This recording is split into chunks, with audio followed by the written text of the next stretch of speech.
Olá pessoal, tudo bem? Bom, quero agradecer aqui a presença de todos e dizer que é um grande prazer de fazer parte deste congresso de profissional do futuro.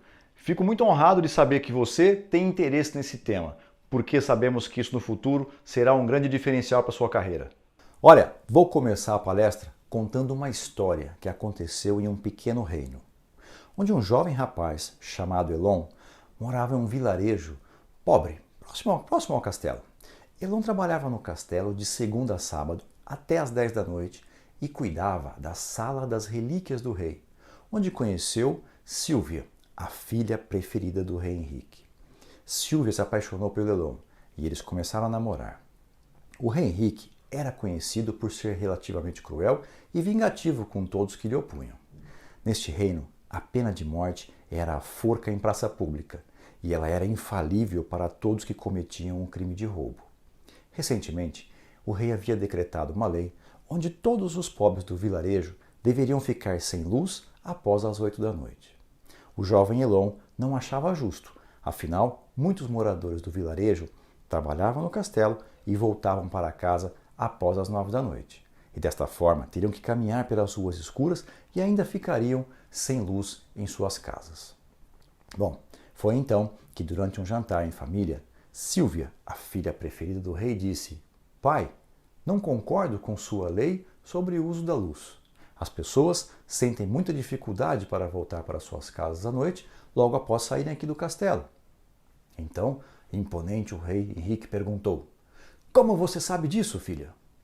E ela respondeu: "Meu namorado Elon disse que se reuniu com o povo no último domingo e que prometeu se manifestar pessoalmente sobre isso com o senhor, e que o povo está tendo que acender outros objetos para cuidar de suas crianças durante a noite." Então o rei disse: "Isso é mentira! Eu falei pessoalmente com o povo na praça do vilarejo. De qualquer forma, prometo verificar se estão com dificuldades." Dias depois desta conversa, o rei entrou na sala das relíquias, discretamente, durante a madrugada, e pegou uma das peças, um pequeno lampião de prata, que ele usava no passado para iluminar a sala de leitura. Então, ele embrulhou e levou para o seu quarto. No dia seguinte, durante sua cavalgada matinal, ele amarrou esse embrulho em uma pedra e jogou no rio. Voltou para o castelo e chamou o jovem Elon e pediu que ele pegasse o tal lampião. Elon procurou por horas e não encontrou. Então, ele foi até o rei e disse: "Vossa Majestade, olhei peça por peça e não o encontrei." Então, o rei Henrique disse: "Mas você não é o responsável por manter a segurança de minhas relíquias, jovem?" E Elon disse: "Sim, Majestade, eu sou." "Então, quem pode ter pegado?" "Não sei, Majestade. Me recordo de ter pegado ele para limpar ontem pela manhã." "Que pena, meu jovem. Se não o achar até amanhã, serei obrigado a enviar-lhe para um julgamento na corte. Aqui neste reino não toleramos o roubo." O jovem então passou o dia procurando, mas obviamente não achou. No dia seguinte, o rei mandou chamá-lo à corte e lá proclamou: "Jovem, não perdoamos o crime de roubo neste reino, mas para mostrar como sou justo e misericordioso, vou deixar que a sua sorte decida se você será enforcado ou perdoado. Vou escrever em um papel a palavra culpado e no outro a palavra inocente. Vou dobrá-los e então você pegará um para decidir o seu destino." Todos sabiam que quando o rei dava esta opção, ele escrevia culpado nos dois papéis. O que você faria no lugar do Elon? No final da palestra, eu conto o que o Elon fez. Muito bem, sou o Cristiano Franco, sou sócio-diretor comercial na empresa ISAT Educação Corporativa, sou fundador da FranCoach e sou também sócio do evento esportivo Extreme Fight Muay Thai. Sou escritor de livros, escrevi 3 livros e sou um grande apaixonado por pessoas.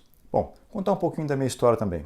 Eu sou formado em eletrônica industrial, fiz pós-graduação em gestão estratégica de negócios, depois eu fiz MBA em gestão estratégica de empresas, mas eu senti que faltava algo para mim, porque eu tinha um bom conhecimento técnico, passei a ter um conhecimento sobre gestão de empresas, mas me faltava algo, que era conhecer de pessoas.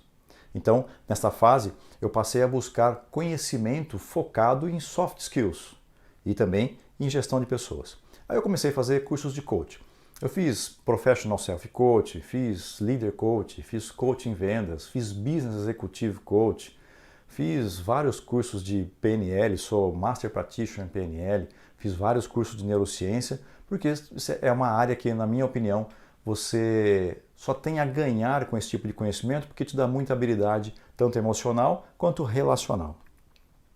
Ainda contando um pouquinho da minha história, eu nasci numa comunidade carente, aqui da região de Campinas, num bairro chamado São José, que é conhecido como São José hoje. Vivi lá por um bom tempo e me lembro da minha infância da separação dos meus pais, que foi um momento complexo, porque o meu pai foi um cara que ele se afastou da família, né? Ele abandonou a família, deixando para trás minha mãe, eu e a minha irmã, que é mais nova do que eu. Me recordo de uma situação, isso foi num final de ano, ele deve ter ido embora no começo de dezembro, mais ou menos, e foi uma situação bastante complexa para a família, mas alguns meses depois, minha mãe buscando o crediário na cidade, saí com ela para andar e me recordo de ter encontrado com o meu tio, o irmão do meu pai. E o meu tio, a minha mãe perguntou para o meu tio sobre meu pai, né, se ele tinha notícia do meu pai e tal. E o meu tio falou, não sei dele, não tenho notícia dele. Foi então que a conversa foi caminhando para um lado, eu tinha de 8 a 9 anos. O meu tio bateu a mão no meu ombro e falou assim, esquece teu pai e vai trabalhar. E você sabe que eu segui os conselhos do meu tio. Eu realmente esqueci o meu pai e fui trabalhar. Foi complexo isso, porque imagina um garoto de 9 anos. Meu primeiro trabalho foi num supermercado, que aqui em Campinas era o Eldorado, que foi um supermercado que pegou fogo, inclusive, uma situação também complexa. Perdi o meu primo no incêndio nesse mesmo supermercado. Mas enfim, eu trabalhava lá, entrava às 2 da tarde e saía por volta de meia-noite. Naquela época, era possível você trabalhar em uma empresa sem ter registro, coisa que hoje seria impossível, ainda mais para um menor de idade. E foi uma grande experiência de aprendizado para mim, porque eu levantava de manhã, levava minha irmã para a creche e ia para a escola. Eu saía da escola na hora do almoço, pegava minha irmã na creche, passava em casa, pegava o ônibus, levava minha irmã para outra creche para eu poder ir para o trabalho. Só que, como é que funcionava? Como eu não era registrado, eu não tinha salário, certo? Então eu tinha que trabalhar durante o dia para fazer dinheiro, tanto para o meu almoço, porque ainda não teria almoçado, né? Eu saía da escola por volta do meio-dia, já tinha que ir para a cidade. Então eu tinha que fazer dinheiro para o meu almoço e tinha que fazer dinheiro para voltar para casa, porque eu não tinha receita adicional a isso. Foi uma época de aprendizado muito grande. Eu tinha, nesse momento, os meus domingos livres.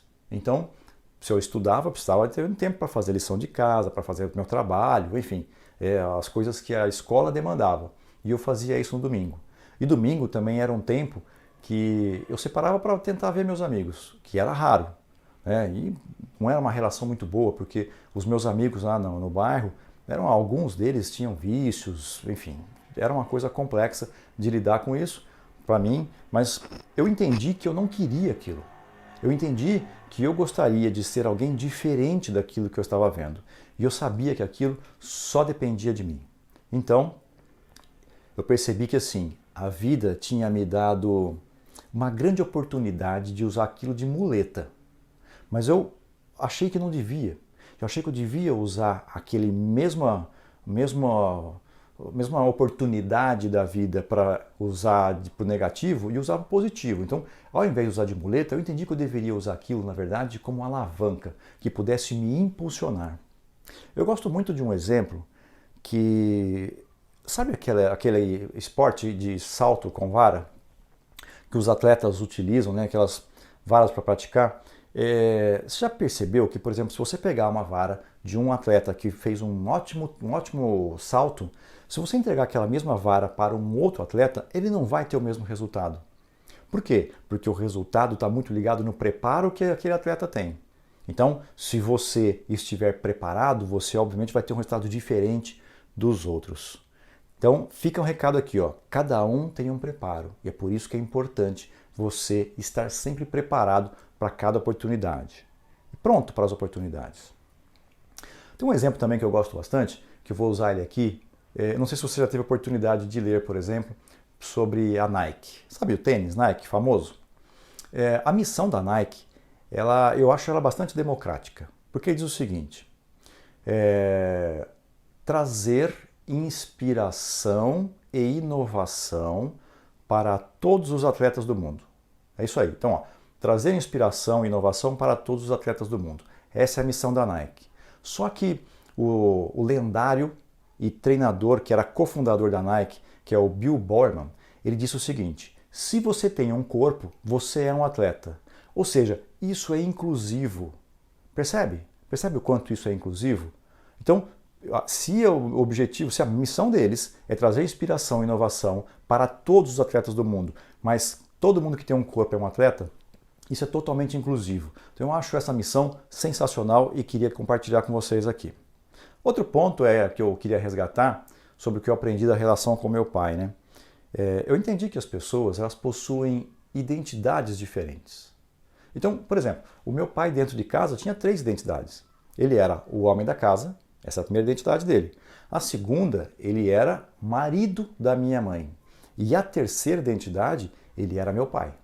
Então, é importante que a gente entenda as identidades que a gente tem. A gente ocupa identidades diferentes em cada local que a gente está. Então, o meu pai tinha todo o direito, por exemplo, de se separar da minha mãe. Por que ele tinha todo o direito de se separar da minha mãe? Porque ele poderia simplesmente não amar mais. Isso tudo bem, isso faz parte. Mas a identidade dele de pai foi a que ele abalou no relacionamento com os filhos. Tem um exemplo que eu gosto muito, que é, por exemplo, quando uma esposa faz aniversário. Então imagina a situação, dia do aniversário da esposa. O marido chega em casa e esquece do presente. Aí a esposa vai para a filha e fala para a filha assim: filha, o seu pai é um insensível. O seu pai não lembrou do meu aniversário. Percebe que quem não lembrou do aniversário não foi o pai, foi o marido? E isso causa um conflito de identidade? E é importante você entender isso. Porque nos nossos relacionamentos familiares, isso é de extrema importância, de extrema relevância para que você possa fazer uma boa análise do que está acontecendo. Bom, até eu terminar o meu colegial, que hoje a gente chama de ensino médio, não é isso? Eu tive outra experiência profissional. Eu trabalhei por 3 anos numa construtora e lá foi interessante porque eu fui promovido a cada 6 meses. Eu entrei lá como auxiliar de escritório, aliás, como auxiliar de escritório, eu entrei como office boy.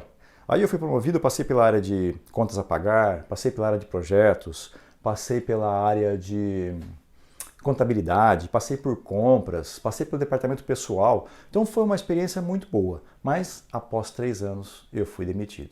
Saí de lá, fui trabalhar numa metalúrgica. Então, aprendi muita coisa sobre mexer com máquinas, eu realmente operava torno, operava fresa e tal, e também administrava o escritório, era uma pequena metalúrgica. Saí de lá, fui trabalhar numa empresa grande de laticínio. Fiquei mais 3 anos nessa empresa de laticínio e fui demitido. Era engraçado porque parecia que a minha história tinha um elo com esses 3 anos, porque eu também fui árbitro de futebol por 3 anos, pela Federação Paulista. Então, eu queria, de alguma forma, poder, dar uma mudada nessa história que eu estava vivendo. Eu entrei depois numa empresa, que eu gostei muito de trabalhar lá, era uma empresa de climatização, né? Fazia um projeto de climatização industrial. E foi uma época bastante interessante, porque eu entrei como auxiliar de escritório nessa empresa e eu tinha como objetivo pessoal ficar lá mais de 3 anos. Por quê? Porque todas as empresas, 3 anos era demitido, 3 anos era demitido. Então, eu queria ter uma empresa onde eu ficasse mais tempo. E mais do que isso, eu tinha para mim também, como um certo orgulho, ter uma função que não tivesse 2 nomes. Eu sei que a maioria das funções tem 2 nomes, mas, por exemplo, eu não queria mais ser auxiliar de vendas, analista de compras, assistente de departamento pessoal. Eu queria ser alguma coisa, eu queria ser o gerente, sabe? Eu queria ter uma função que não tivesse exatamente 2 nomes. Mesmo sabendo que gerente de compras, por exemplo, são 2 nomes. Mas eu não queria, ser algo que não fosse o responsável pelaquela área. Muito bem, foi interessante porque nesse tempo eu também entrei na faculdade, foi quando eu comecei a estudar. E entrei nesse curso, como eu comentei no início, de eletrônica industrial, meio de paraquedas. Só que eu tenho uma característica interessante, que é, além de ter iniciativa, eu tenho acabativa. Ou seja, eu gosto de terminar tudo aquilo que eu começo. Se eu me propor a fazer alguma coisa, vou fazer bem feito e vou seguir até o final. Bom, para encurtar um pouquinho a história, após 5 anos eu fui demitido. Imagina, mas eu consegui superar a minha primeira meta, que era ficar mais de 3 anos na empresa. Fiquei 5 anos e fui demitido. Só que teve mais uma realização. Eu fui demitido, mas o meu cargo era gerente administrativo, e gerente de TI. Eu era responsável pelas 2 áreas. Eu não sei qual que é a tua religião, mas teve algo que me marcou, porque nesse momento, dias antes de ser demitido, eu lembro de numa das minhas orações, eu falei com Deus e falei, Deus, eu quero ter muito sucesso.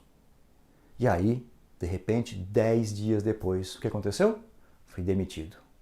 E aí eu não entendia qual era a mensagem que o universo tinha para mim. Porque, poxa, como é que pode? Eu pedi para ele me dar sucesso e ele me demite. Bom, eu fui entender isso mais à frente, quando essa empresa fechou as portas.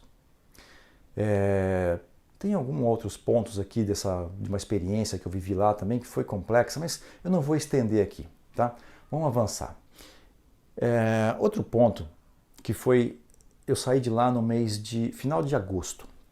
No começo do ano, eu tive a oportunidade de trabalhar com um amigo, porque eu não aguentava mais ficar em casa, estava ficando meio deprimido e tal. Aí trabalhei com um amigo onde praticamente era uma troca de favores, porque ele me dava a oportunidade de trabalhar e era o suficiente somente para eu pagar as contas. Eu pagava minhas despesas só. Mas foi um momento super importante. Eu sou muito grato a esse amigo, inclusive, por ter me dado a oportunidade de sair dentro de casa. Isso foi 2001. Então, em março de 2001, eu entrei numa empresa chamada DGLNet. E foi muito complexo, porque em 2001 as empresas estavam passando por uma crise, o Brasil é repleto, de crise na história, né? Mas estava passando por uma crise, e essa crise não era só brasileira, era uma crise mundial, porque era a bolha da internet, né? Era a bolha das empresas.com. E essa empresa que eu estava passando um momento muito complexo, mas eles fizeram um processo de contratação que nem era muito legal naquela época. Eles fizeram através de cooperativa. Então a gente trabalhava para a cooperativa, mas prestava serviço dentro dessa empresa. Foi interessante. Eu era vendedor nessa época e a empresa me contratou meio que sem saber exatamente o que eu poderia fazer. Depois de 6 meses, eles me efetivaram. Então eu virei um gerente realmente de canais dentro da empresa. Olha só que interessante. Eu entrei como um vendedor e 6 meses depois eu assumi uma posição de gerente de canais. Na sequência eu fiz a pós-graduação e fiz o MBA. E foi uma grande mudança na minha vida. Eu senti que esse foi o momento de virada de chave. Eu me tornei efetivamente uma outra pessoa. Por quê? A faculdade, mesmo que você não execute a função daquilo que você se formou, a maneira como você aprende as coisas, o tipo de matéria que você tem, ele faz você abrir a sua mente. Então, raramente você vai perder o seu tempo de faculdade. E falo isso com conhecimento próprio, né? Eu vivi isso e posso dizer mais. Trabalhando hoje no mercado de educação, eu tenho plena convicção, né? A gente tem falado muito do lifelong learning, ou seja, você vai ter que estudar para o resto da vida. Não é que vai ter que estudar, a gente precisa estudar porque, na verdade, o conhecimento hoje ele fica perecível em 5 anos. Então, a cada ano, a gente perde 20% daquilo que aprendeu. Ou seja, você vai precisar continuar aprendendo. Boa parte das profissões do futuro nem sequer existe ainda hoje. Fica uma dica importante aí. Isso foi em 2006, tá? Quando eu estou falando aqui da minha pós-graduação. Em 2007, eu tive uma grande lição de vida, que foi quando eu tinha marcado uma reunião com a Dell, fabricante de computadores, em Eldorado do Sul. Olha essa história. A reunião era às 10 da manhã, e eles mudaram a reunião para as 3 da tarde. Eldorado do Sul fica colado com Porto Alegre. Eu tinha um voo marcado para 5h40 da noite. Aliás, 5h40 da tarde. Então, muito bem. Eu poderia ter cancelado a reunião ou, de repente, ter mudado o voo. Mas eu entendi que se a reunião fosse às 3 da tarde, Eu sairia da reunião até as 4 e daria tempo de chegar no aeroporto, devolver o carro tranquilamente, porque é muito perto realmente, Eldorado do Sul, de Porto Alegre. Estava chovendo muito em Porto Alegre, isso foi no dia 17/7/2007. Então foi assim, eu era um cara briguento, brigava no trânsito, era difícil de liderar, eu era um cara complicado. Fui para o aeroporto, chovendo muito, cheguei lá, fui devolver meu carro na Localiza, e aí atrasou para devolver o carro, tinha muita gente lá por causa da chuva, ninguém estava conseguindo chegar no horário, e aí eles me levaram para o aeroporto. Eu cheguei no aeroporto 5h15 da tarde. Fui até o balcão da TAM e na hora de fazer o meu check-in, eu não consegui embarcar. Olha só que interessante. A moça do balcão falou assim, ó, você tá atrasado e já fechou o check-in, você não vai poder embarcar. E eu, sempre briguento, naquele dia, sabe Deus por quê, eu não me alterei, não briguei com ninguém. Então, eu falei, poxa, eu preciso arrumar um lugar para ficar, porque eu não tenho hotel reservado aqui. Fui para o Ibis, que é um hotel ao lado do próprio aeroporto, e fiquei lá aguardando dar o horário das 6 da tarde, porque às 6 da tarde, quem não aparece, quem fez reserva e não aparece, perde o direito de usar a sua reserva, e aí passa a sobrar quarto, então, para quem está na fila de espera. E tudo bem, estou lá, e quando foi 6:50, eu estava jantando já lá no restaurante do hotel. Naquela época não tinha televisão lá, né, no restaurante. Imagina, em 2007. Aí um amigo, que é meu sócio hoje, falou assim, cara, você não ia pegar o voo das 6:50? Eu falei, o voo das 5:40? Eu falei, pô, eu ia. Ele falou, então, o seu voo caiu. Eu falei, como assim meu voo caiu? Ele falou, cara, seu voo caiu, liga a televisão aí. Aí, quando eu pude subir para o quarto, eu tive noção do tamanho do estrago que tinha acontecido e eu tive uma grande mudança de comportamento nessa época. Melhorei muito, deixei de brigar no trânsito, passei a ter realmente um comportamento mais humano. Mas foi uma experiência que, confesso a vocês, que me marcou. Aprendi com essa experiência a dizer eu te amo para as pessoas, pedir perdão para as pessoas e não deixar as coisas para depois. 2007. Em 2008, a ISAT e a DGLNet se juntaram. Era a mesma empresa já, mas aí passou a ser uma empresa só. Então eu aceitei a voltar a ser vendedor, porque a ISAT era maior que a DGL. Então lembra, eu era gerente de canais da DGL, mas como a ISAT incorporou tudo, a ISAT era maior, tinha um gerente, então eu voltei a ser vendedor. Aceitei um downgrade da minha carreira. Na evolução do tempo, em 2010, eu assumi a gerência das duas empresas. E foi um momento muito legal para mim, porque eu senti que eu estava, no auge. Me tornei uma pessoa difícil nessa época de ser gerenciado. Por quê? O meu diretor, na época, ele tinha uma postura muito firme, não era um estilo de liderança que eu particularmente gosto, ou gostava, né? Aliás, não gosto. E foi interessante porque a gente tinha situações, por exemplo, que era assim, eu entrava às 7 da manhã no escritório, pegava as coisas que eu tinha que pegar lá, imprimia a proposta e ia para os clientes e voltava às 7 da noite. A gente passou, eu e meu chefe, um mês sem se encontrar no escritório. Aí um belo dia ele me ligou e falou, escuta, você trabalha aqui na empresa ainda? Não te vejo aqui? E eu falei, eu ia te dizer a mesma coisa, cara. Também ia perguntar se você trabalha aqui, porque eu passo às 7 da manhã, você não tá. Eu passo às 7 da noite, você não tá. Então achei que você não trabalhava mais aqui também. Então era nesse nível o meu tipo de comportamento. E eu me propus a mudar de 2010 para 2011 e prometi que eu seria o melhor parceiro que esse meu gestor poderia ter. Bom, já caminhando aqui para o nosso encerramento, em 2015 eu já tinha diversas certificações e percebi que as pessoas que passavam por crises, não era a crise que impactava tanto as pessoas, era o fato delas não terem um plano alternativo, sabe? Não estar preparado para um plano A, um plano B. Então, eu acho que o que leva a pessoa para a zona do medo é o fato de você não ter uma alternativa. Reflete um pouquinho se você também não é assim. Então, você tem uma situação e você se depara com uma dificuldade e o fato de você não ter uma alternativa de plano é que te deixa numa situação complicada. Por isso que nos processos de coach, eu não deixo encerrar um processo de coach sem o coach ter pelo menos 5 ou 6 planos alternativos para a própria vida. Você conhece isso, né? Zona de conforto, lado de fora a zona do medo, depois você tem outra zona de conforto. Então, quando você tem um plano alternativo, você vai passar por essa zona do medo, se é que vai passar, de maneira muito rápida. Você vai encontrar novamente uma zona de conforto. Tá? É óbvio que dizem assim, a gente precisa sair da zona de conforto. Claro, a gente precisa sair da zona de conforto para encontrar uma nova zona de conforto. Tudo bem? Não vou aprofundar muito aqui não, mas tem um recurso que você pode utilizar, que é da ferramenta do SWOT, né? Que tem a ver com as forças, fraquezas, oportunidades e ameaças. Eu gosto de utilizar muito no processo de coach a parte de forças e oportunidades, mas lá quando eu falo de forças, eu não chamo mais de forças. Eu chamo de competências. Pensa comigo, olha só, vai interessante. Se você pensar, os grandes negócios, por exemplo, Uber, o iFood, essas empresas que têm conexão com essa entrega, né, com esse movimento, elas utilizam dessa facilidade. Então pense comigo, se você tem em competências algumas características, quando você junta 2, 3 ou mais competências, ela se transforma automaticamente numa nova oportunidade para você, ou seja, um novo plano. Quer ver um negócio? Vou usar um exemplo aqui. Eu moro num condomínio de apartamentos.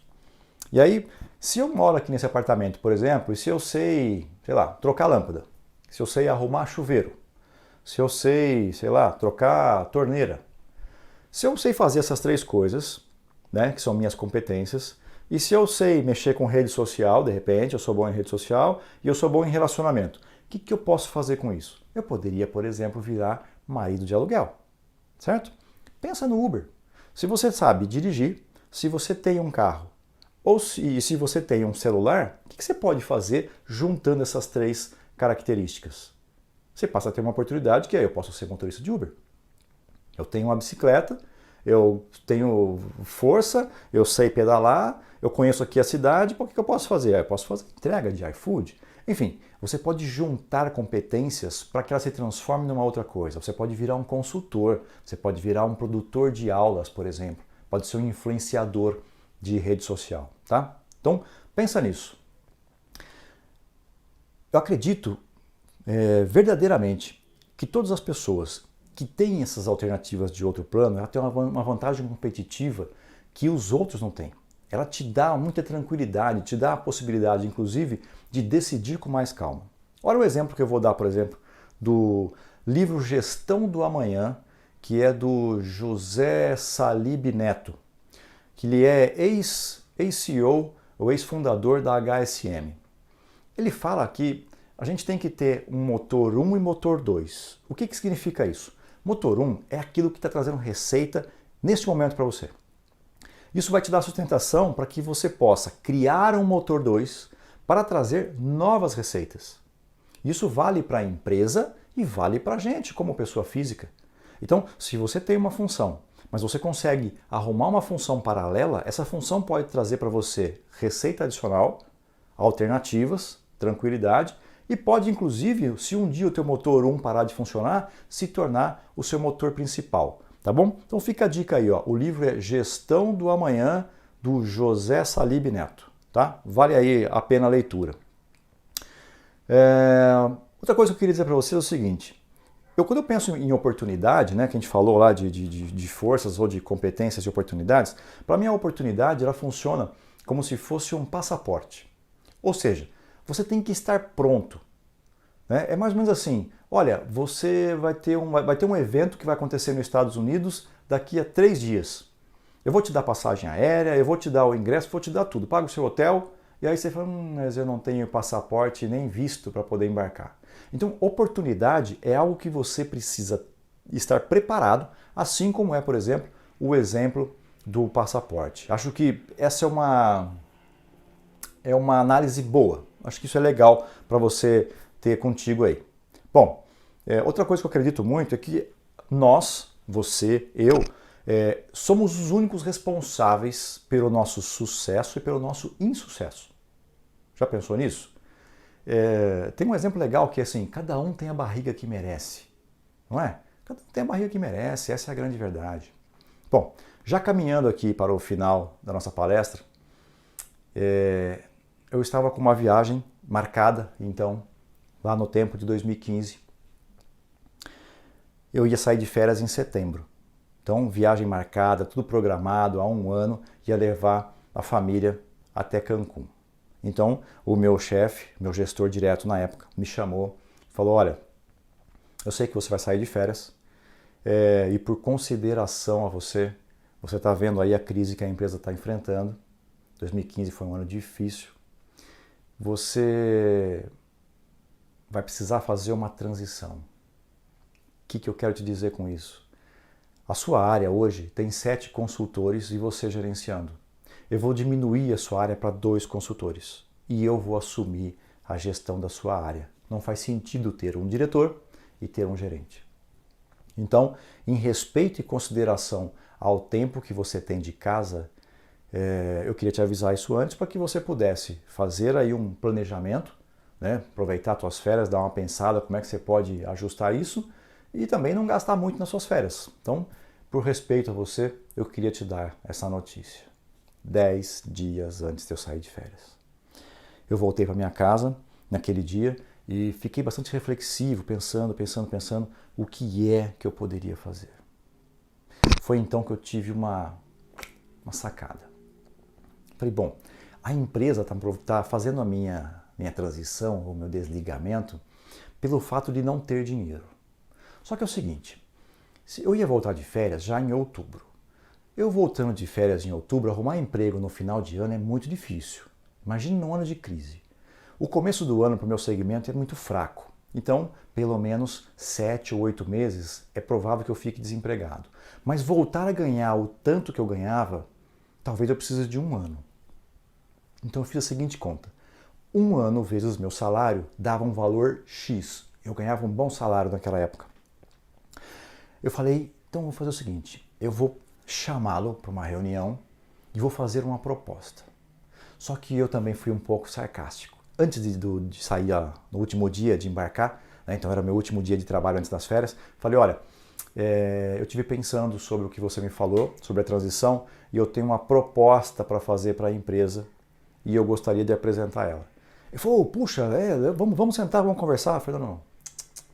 Quando eu voltar de férias, eu apresento.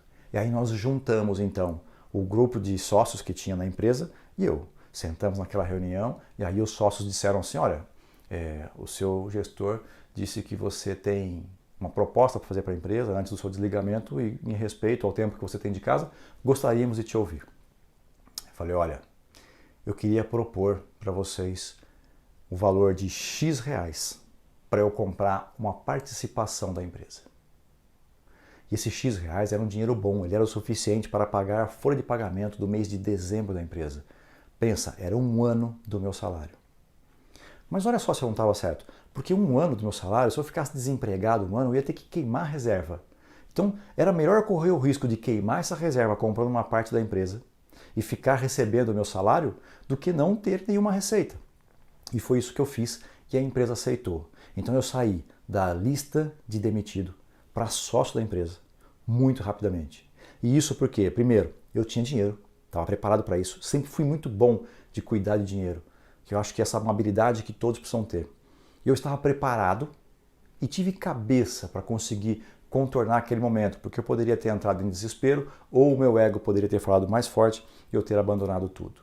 Então, essa foi a história de fechamento do que a gente comentou aqui da palestra. Bom, além disso, eu queria contar para vocês também sobre a importância, né, que ter uma estratégia te ajuda. Porque quando você está com um plano pronto, com a sua ideia organizada, com a sua inteligência emocional, essa é a palavra que eu estava buscando, a sua inteligência emocional pronta para isso, você consegue tomar melhores decisões. Né? Você não precisa ficar pensando se você já tem um caminho pronto, entende? Se você já tem um seu plano B, plano C, plano D, basta você ir lá e olhar então para aquela relação e aquilo vai te ajudar.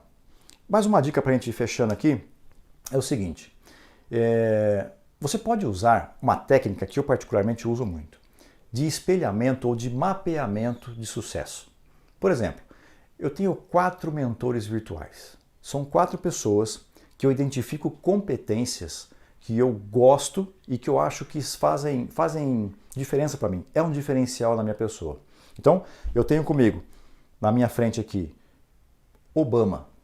É um cara que eu admiro. Eu acho que Obama é um cara que tem carisma, enfim, foi um grande presidente, na minha opinião.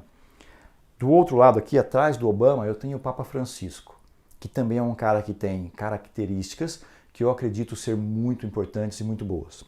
Do outro lado aqui, eu tenho Paulo Alvarenga, que é um cara que foi meu mentor sobre inteligência emocional, é um cara sensacional. E tenho também Fernando Dalgalarrondo, que foi o meu mestre em programação neurolinguística. E quando eu preciso fazer uma reunião, fazer uma palestra, eu utilizo os recursos que esses caras têm. Então, olha para alguém que você admira, ou de repente assim, tem uma função que você gostaria de executar no futuro, né? Por exemplo, vamos imaginar que você queira ser, sei lá, gerente de RH. Então, busque na rede social identificar quem são os melhores gerentes de RH. Quem são os caras que têm, sabe, uma pegada mesmo. Fala, putz, esse cara aqui é ele que eu gostaria de ser. Então, observe quais são os comportamentos e as competências que ele tem e passe a exercitar isso com você. E você passa, então, a ter essas competências. Você poderia também fazer a seguinte pergunta para você. Aí não importa a função que você escolhe, ok? Vamos pensar o seguinte, você quer ser engenheiro, você quer ser, sei lá, diretor comercial, você quer ser diretor de RH, gerente de RH, analista de sistemas, não importa. Então é assim, se eu pudesse pensar no melhor analista de sistema do mundo, ou no melhor diretor comercial do mundo, eu teria que pensar o seguinte, que horas que eu acordaria se eu fosse o melhor diretor comercial do mundo? Já pensou nisso? Que tipo de livro que eu ia ler se eu fosse o melhor diretor comercial do mundo? O que eu comeria se eu fosse o melhor diretor comercial do mundo? Se você fosse o melhor analista de sistema do mundo? Se você fosse o melhor gerente de RH do mundo? O melhor trainee do mundo? Sabe? Pô, você vai ser o melhor trainee do mundo? Tá bom. Que hora que você vai acordar? O que você vai comer? O que você vai ler? Que tipo de conteúdo que você vai assistir, que você vai absorver? Quais são os amigos que você escolheria ter? Faça essa reflexão. Acho que isso ajuda muito. Acho essa uma ótima forma, inclusive, de você moldar os seus recursos e, de repente, desenhar os seus mentores virtuais, assim como eu tenho os meus 4 mentores. Bom, para a gente fechar a nossa palestra, então, vamos voltar para a decisão do Elon? O Elon sabia, lembra, que o rei escreveria no papel, nos 2 papéis, a palavra culpado. E o rei tinha dito para ele que ele ia escolher um dos papéis. Certo? Então, o que será que aconteceu com o Elon? Deixa um mistério para você aqui? Não, vamos lá. O que o Elon fez? Elon foi então para pratinho que tinha lá os 2 papéis, pegou um papel e pôs na boca, mastigou e engoliu o papel. O rei e os jurados imediatamente ficaram chocados e disseram assim, seu idiota, como poderemos te dar o veredito? Foi então que o Elon disse, majestade, fiz minha escolha e, obviamente, no papel que sobrou tem a decisão oposta da que estava no papel que eu engoli. E assim, o Elon foi considerado inocente. Bem, qual que é a moral dessa história, não é mesmo? Sempre haverá uma saída. Basta que você esteja preparado, esteja consciente e esteja com a inteligência sua emocional para tomar a decisão certa. Tá bom? Bom, finalizando, eu convido vocês então para fazer a diferença na vida das pessoas, certo? Seja o melhor que você possa ser. E não precisa se comparar com os outros. Não faça essa comparação. Compare você com você mesmo no dia de ontem. Você precisa ser melhor do que você mesmo no dia de ontem, tá? Outra coisa que eu queria dizer para vocês aqui, para a gente encerrar, é a diferença entre herança e legado. Por quê? A gente precisa deixar legado, mas tem uma diferença. Herança é o que a gente deixa para as pessoas e legado é o que a gente deixa nas pessoas. Então, qual é o legado que você quer deixar neste mundo? Fica uma reflexão para você, tá bom? E para fechar, eu quero deixar aqui um clipe para a gente assistir junto. um vídeo.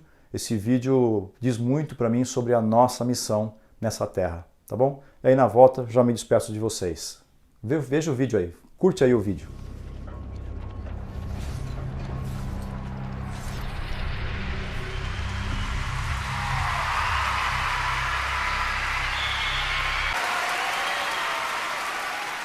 Muito bem, gente. Queria agradecer vocês. Eu sou o Cristiano, eu estive aqui e espero ter feito a diferença nesse dia, tá bom? Muito obrigado.